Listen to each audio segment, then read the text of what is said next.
Hi guys, and once again welcome to Watching Time. And again I'm going to use and take just a couple of minutes of your time to discuss about the Swatch Speedmaster's collaboration with Omega.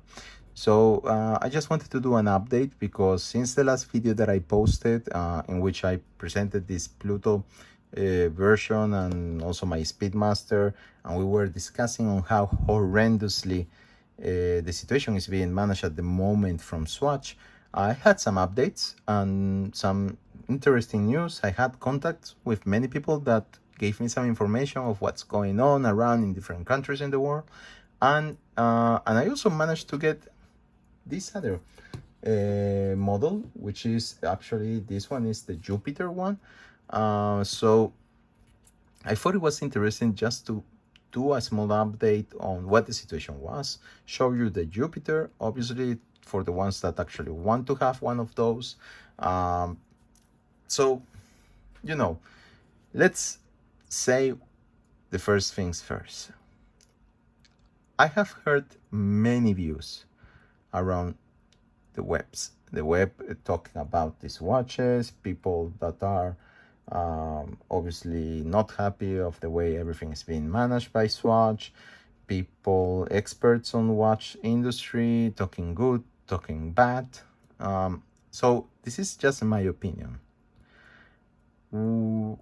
These are not high-end watches, and they should not be seen as that. These are pieces of plastic. But that's what Swatch does. These are cheap watches, and you have to understand this. So you are not going to get a piece of history, a piece of Swatch, of watchmaking. You are just going to get a very enjoyable and fun piece of plastic that will tell you the time. And definitely, most definitely, I can assure you, it's not worth the 250 euros that they ask for it in the Swatch shop. So there is an overcharge to what this should actually be price.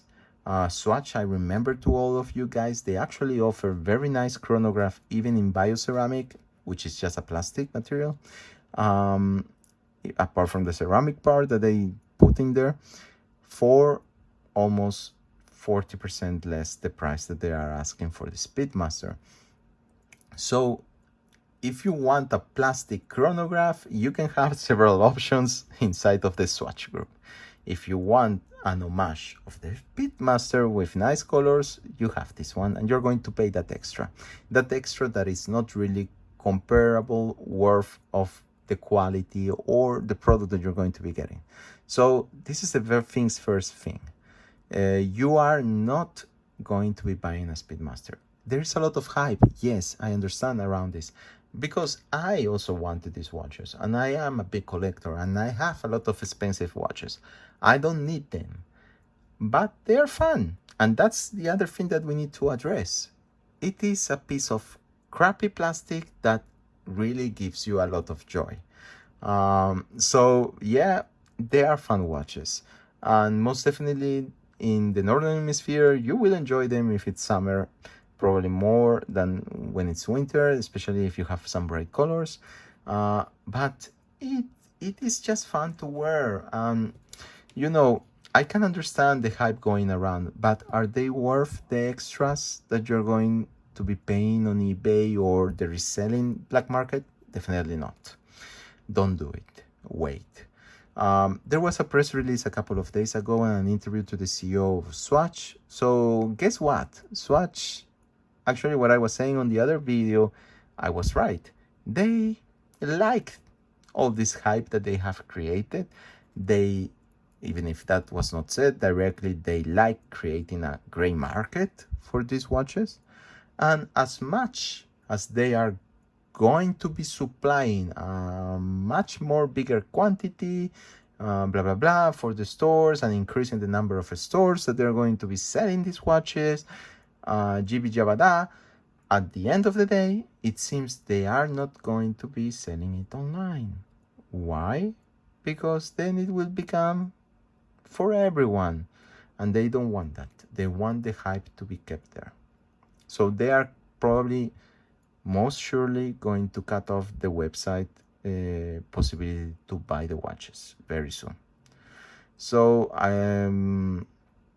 that is one news that I got. The other thing is that what I am seeing in the cities that I live or travel is actually happening all around the world.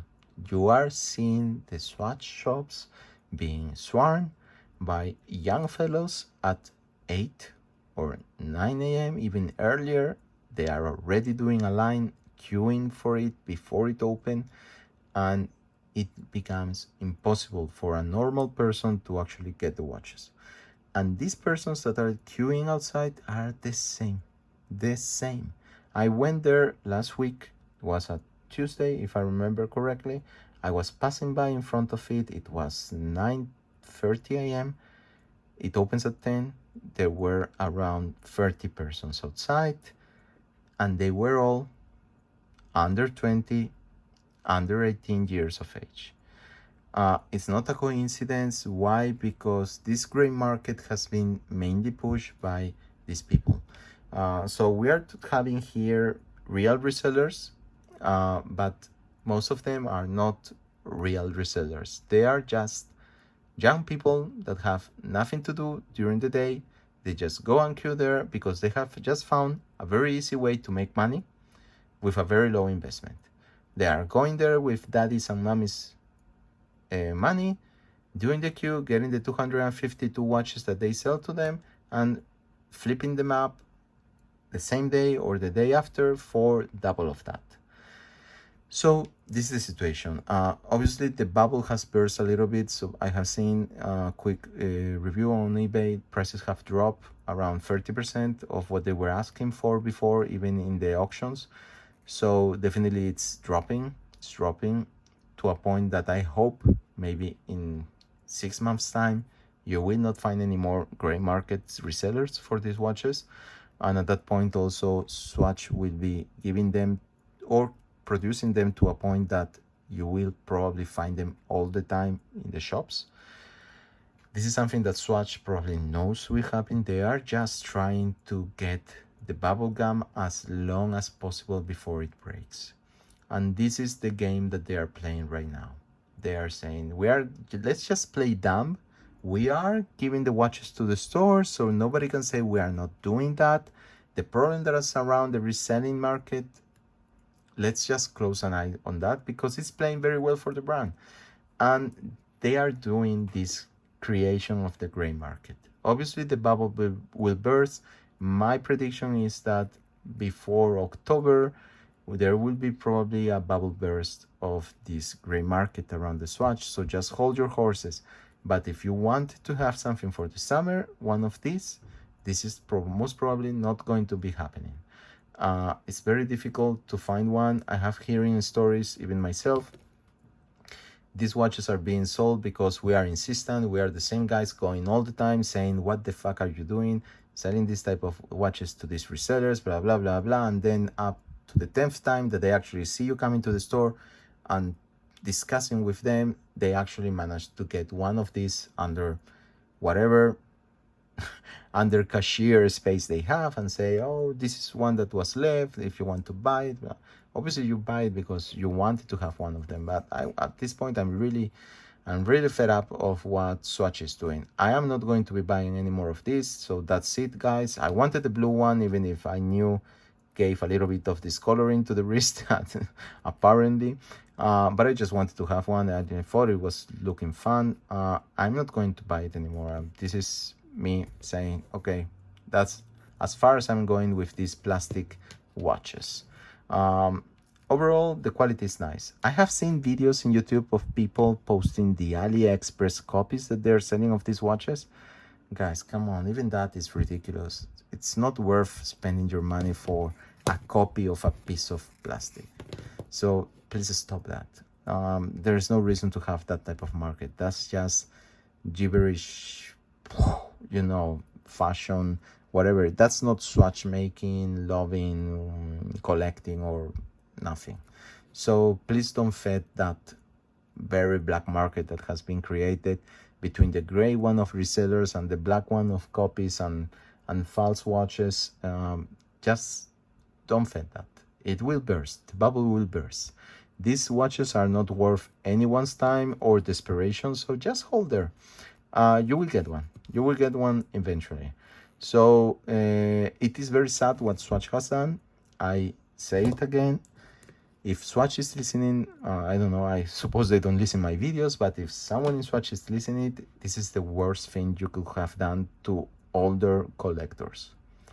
I am going to be signing this on my calendar on the bad things that Swatch has done for the years to come. And Omega too, because Omega is responsible for this also. So they could have stopped Swatch on the management or facilitated the selling of these watches through their boutique. They have not done that. So there is definitely also a part of responsibility of Omega.